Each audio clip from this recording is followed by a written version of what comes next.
Hi guys, welcome back to April's Kitchen. I know it's been a while, but today I'll be making some peanut punch.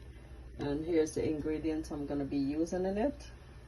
Condensed milk, 2 spoons of skippy peanut butter, evaporated milk. I'm going to put 4 cups of whole milk. And here I have some cinnamon with some vanilla extract, 1.5 spoons of vanilla extract, and a spoon of cinnamon. Here I have a 1/2 spoon of nutmeg. So I have some ice here, so I'm gonna put everything and blend it up inside here. I'll be back. Okay guys, I'm back. I have put all the ingredients here.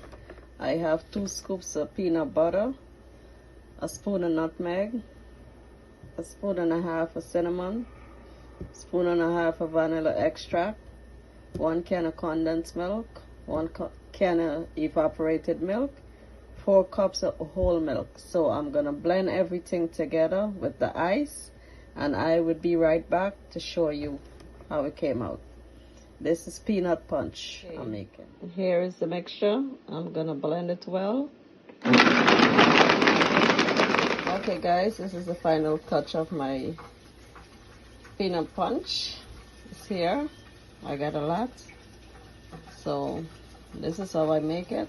I'll put the ingredients what you could use. You could also put bananas inside if you like. It's up to you, whatever you like. And I'll see you in my next video. So don't forget to like, subscribe, and hit that notification bell. Much love.